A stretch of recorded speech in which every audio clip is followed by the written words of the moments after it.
la chaîne qui vous édifie. Au sacrificateur, souverain sacrificateur. Le souverain sacrificateur Melchisedec, c'est lui qui avait perçu la dîme de la part d'Abraham. Et la Bible dit que Lévi, à qui Dieu a donné le droit de percevoir la dîme pour lui, en son nom, Lévi lui-même a donné la dîme à Melchisedec. En d'autres mots, le sacerdoce lévitique était un sacerdoce intermédiaire, était un sacerdoce temporaire. Lorsque Jésus-Christ est venu dans le monde, il a repris son sacerdoce. Donc, il avait donné à la tribu de Lévi le sacerdoce pour un temps, jusqu'à ce que la perfection du temps soit accomplie. Et lorsque les temps furent accomplis, Yeshua, le Melchisedec, le Je suis, est venu dans le monde. Il est encore revenu dans le monde. Et il a pris la forme humaine en naissant par Marie, la Vierge. Donc Jésus-Christ devait naître non pas à travers n'importe quelle femme, mais à travers une femme qui est consacrée, qui est pure, qui est purifiée, qui est sanctifiée pour le Seigneur. Et Jésus est né de la Vierge Marie. Et il a grandi en tant qu'humain et en tant que Dieu. À la fin de sa vie, il a déclaré « Tout est accompli ». Cela veut dire sa mission, c'était d'exercer la sacrificature, le sacerdoce. Il a versé son sang précieux, il a obtenu le pardon de nos péchés, et il nous a réconciliés au Père, et il nous a donné la victoire sur le diable, il nous a donné la victoire sur le péché, il nous a donné la parole, la bonne nouvelle du royaume des cieux, et il nous a rendus participants à la nature divine. Ça c'est 2 Pierre chapitre 1, versets 1 à 3. Donc Jésus-Christ était venu ici sur la terre pour faire de nous des rois et des sacrificateurs pour l'Éternel. Nous sommes des rois et nous sommes des sacrificateurs pour Yahweh Adonai, Yahweh très haut. Et nous sommes rendus participants à la nature divine, ayant échappé à la corruption qui existe dans le monde par la convoitise. Donc toute personne qui est sauvée, cela veut dire qui est sortie du monde, qui est mise à part, qui se met à part pour l'usage supérieur, cela veut dire l'usage divin, cette personne reçoit le privilège d'être appelé sacrificateur et roi. Melchisedec, qui avait reçu la dîme de la part d'Abraham, a béni Abraham.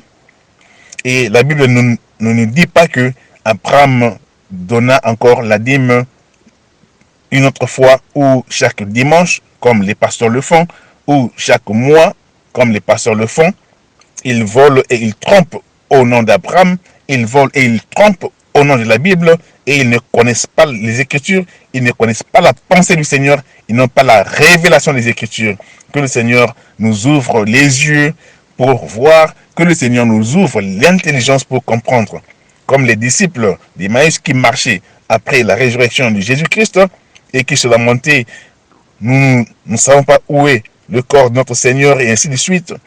Et Jésus-Christ est venu à leur côté, il marchait avec eux, il leur dit: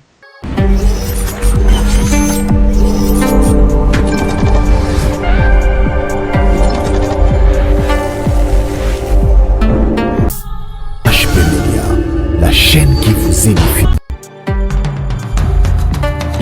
Vous êtes et voulez-vous investir à Kinshasa?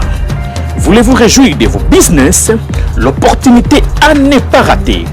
Toronto City VIP à Maluku, un des meilleurs endroits pour résider ou implanter votre business. À quelques minutes du fleuve Congo, le fleuve de nos ancêtres, juste en face de la zone économique spéciale qui est le quartier commercial et industriel de Maluku. Waouh! Non loin du centre de ville Maluku, un quartier en pleine expansion, à quelques mètres du Macadam. Toronto City vous propose un terrain de 20 mètres sur 20 avec des bornes cadastrales. Sur un site accessible, urbanisé, avec espace de jeu, espace vert, magasin, centre médical, marché, etc. Je vous appelle, venez nombrer et acheter. Donc, je voulais juste faire l'appel à nos frères de la diaspora, de partout où vous êtes, en Afrique, en Amérique, à l'Océanie, à l'Europe, en Asie, pour venir acheter les terrains que nous sommes juste en train de morceler. Vous allez bien voir qu'il y a des bornes, il y a même des travaux qui sont juste en train d'effectuer. Donc le terrain est bel et bien assuré. Il y a l'eau non loin de nous, vous allez voir, derrière moi c'est la régie des eaux. De l'autre côté c'est le société Vodacom. Et devant moi c'est juste World Vision. Là où Vision Mondiale sont juste aussi à un projet de construire les maisons pour ces travailleurs. Donc voilà, nous sommes ici à Maluku. C'est déjà un endroit habitable. Les quartiers, comme vous allez voir de l'autre côté, c'est déjà habitable. Il y a déjà les gens. Et c'est non loin parmi les autres cités que vous connaissez déjà. Donc je suis très fier de vous présenter ces produits qui n'est rien d'autre que, oui, nous achetons les voitures, nous achetons tout ce que nous pouvons avoir. Mais avoir une parcelle, c'est vraiment une très bonne chose. Pour tout contact, contactez Willy Mafuta au +1 90 57 30 15 40. Toronto City.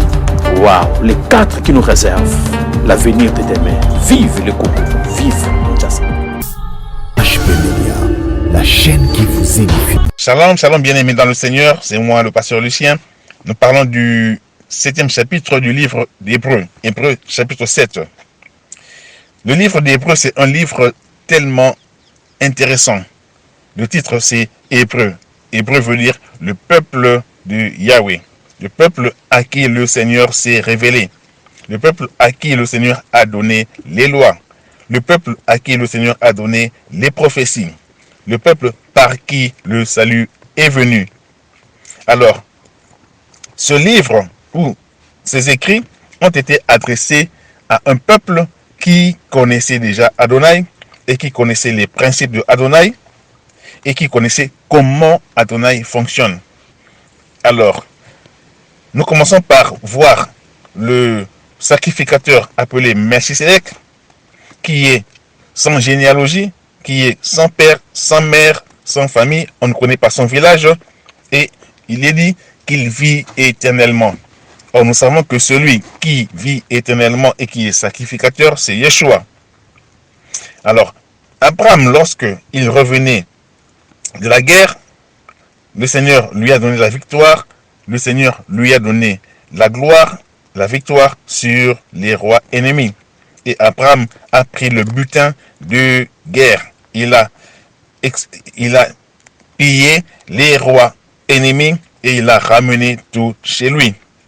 Lorsqu'il était en chemin vers chez lui, le sacrificateur Melchisedec est venu à sa rencontre et Abraham a donné à Melchisedec le 1/10 de son butin. Je tiens à préciser que Abraham n'avait pas donné la dîme de tous ses biens, cela veut dire maison, élevage, les champs, les biens qu'il avait. Non, Abraham a donné le 1/10 du butin de guerre. Beaucoup de serviteurs, beaucoup de prédicateurs de la parole ont prêché de la fausseté. Ils ont toujours dit que la dîme a commencé depuis Abraham. Abraham paya la dîme, ou bien Abraham payait la dîme. Or, les Écritures nous disent clairement que Abraham a payé le 1/10, non pas de ses biens qu'il avait, mais le 1/10 du butin de guerre, de ce qu'il avait pris de l'ennemi. Il a donné le 1/10 et il a ramené le reste chez lui. Et donc, tous ceux-là qui disent que Abraham donnait la dîme, ils prêchent la fausseté, ils trompent au nom de Dieu, ils trompent au nom de la Bible. Ils ne connaissent pas les Écritures, ils n'ont pas la révélation des Écritures. Nous allons avancer lentement et découvrir les trésors qui sont ici. Et la Bible nous dit que Abraham a payé la dîme à Melchisedec, à ce souverain sacrificateur qui n'a ni généalogie, ni commencement, ni fin. Donc, il est alpha et oméga. Il est je suis. Et le je suis, c'est Yeshua, lui-même, le souverain sacrificateur alpha et oméga. cours des années, le Seigneur a fait grâce que un des descendants d'Abraham, cela veut dire Lévi, devienne sacrificateur. Donc, qu'il perçoive la dîme en son nom. En d'autres mots, on ne donne pas la dîme à n'importe qui. La dîme appartient au sacrificateur, souverain sacrificateur. Le souverain sacrificateur Melchisedec, c'est lui qui avait perçu la dîme de la part d'Abraham. Et la Bible dit que Lévi, à qui Dieu a donné le droit de percevoir la dîme pour lui, en son nom, Lévi lui-même a donné la dîme à Melchisedec. En d'autres mots, le sacerdoce lévitique était un sacerdoce intermédiaire, était un sacerdoce temporaire. Lorsque Jésus-Christ est venu dans le monde, il a repris son sacerdoce. Donc, il avait donné à la tribu de Lévi le sacerdoce pour un temps, jusqu'à ce que la perfection du temps soit accomplie. Et lorsque les temps furent accomplis, Yeshua, le Melchisedec, le Je suis, est venu dans le monde. Il est encore revenu dans le monde. Et il a pris la forme humaine en naissant par Marie, la Vierge. Donc Jésus-Christ devait naître non pas à travers n'importe quelle femme, mais à travers une femme qui est consacrée, qui est pure, qui est purifiée, qui est sanctifiée pour le Seigneur. Et Jésus est né de la Vierge Marie. Et il a grandi en tant qu'humain et en tant que Dieu. À la fin de sa vie, il a déclaré « Tout est accompli ». Cela veut dire sa mission, c'était d'exercer la sacrificature, le sacerdoce. Il a versé son sang précieux, il a obtenu le pardon de nos péchés, et il nous a réconciliés au Père, et il nous a donné la victoire sur le diable, il nous a donné la victoire sur le péché, il nous a donné la parole, la bonne nouvelle du royaume des cieux, et il nous a rendus participants à la nature divine. Ça c'est 2 Pierre chapitre 1, versets 1 à 3. Donc Jésus-Christ était venu ici sur la terre pour faire de nous des rois et des sacrificateurs pour l'éternel. Nous sommes des rois et nous sommes des sacrificateurs pour Yahweh Adonai, Yahweh très haut. Et nous sommes rendus participants à la nature divine, ayant échappé à la corruption qui existe dans le monde par la convoitise. Donc toute personne qui est sauvée, cela veut dire qui est sortie du monde, qui est mise à part, qui se met à part pour l'usage supérieur, cela veut dire l'usage divin, cette personne reçoit le privilège d'être appelé sacrificateur et roi. Melchisedec, qui avait reçu la dîme de la part d'Abraham, a béni Abraham. Et la Bible ne nous dit pas que Abraham donna encore la dîme une autre fois, ou chaque dimanche, comme les pasteurs le font, ou chaque mois, comme les pasteurs le font. Ils volent et ils trompent au nom d'Abraham, ils volent et ils trompent au nom de la Bible, et ils ne connaissent pas les Écritures, ils ne connaissent pas la pensée du Seigneur, ils n'ont pas la révélation des Écritures. Que le Seigneur nous ouvre les yeux pour voir, que le Seigneur nous ouvre l'intelligence pour comprendre. Comme les disciples d'Emmaüs qui marchaient après la résurrection de Jésus-Christ et qui se lamentaient, nous ne savons pas où est le corps de notre Seigneur et ainsi de suite.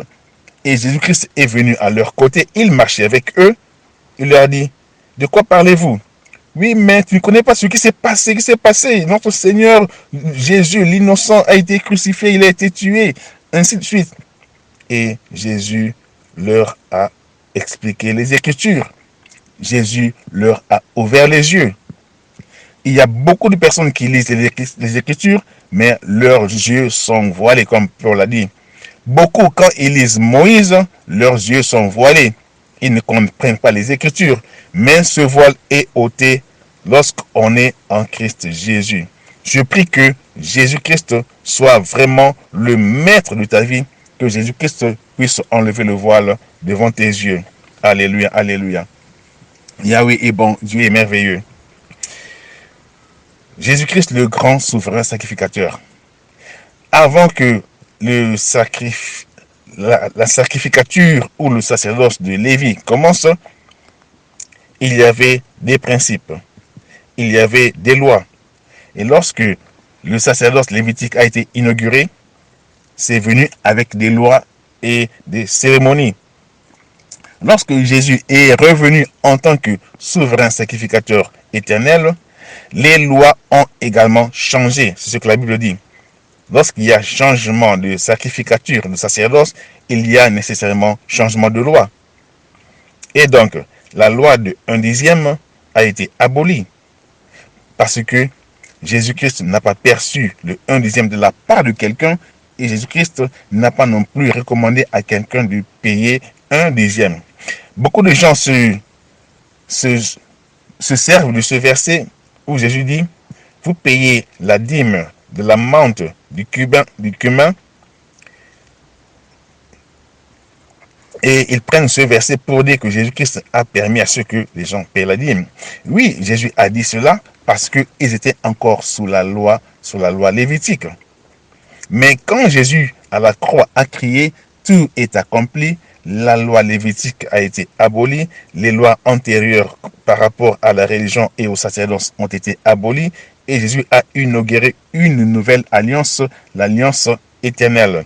Et Jésus a repris sa fonction, Jésus a repris son titre de sacrificateur éternel. C'est l'ordre de Melchisédek. Donc, il y a abolition de la loi. Voilà pourquoi, dans la nouvelle alliance, personne n'a prélevé la dîme, mais il y a eu introduction d'une nouvelle façon de vivre ou une gestion financière nouvelle qui consistait dans le partage commun, qui consistait dans la fraction de pain et dans la communion fraternelle. Que le Seigneur nous aide à comprendre les Écritures. La fraction de pain et la communion fraternelle a été instituée à la nouvelle alliance lorsque Christ est venu en tant que souverain sacrificateur. Il a aboli les ordonnances antérieures et il a introduit une espérance nouvelle. Que le Saint-Esprit nous aide à comprendre la différence entre le sacerdoce de Melchisédek et le sacerdoce lévitique et le sacerdoce de Lévi dans la nouvelle alliance. Que le Seigneur nous bénisse. Bonne journée. Nous parlerons davantage par l'inspiration de la gloire dans une édition prochaine. Shalom, shalom, shalom. C'est bien moi, le pasteur Lucien Lema Moukoko.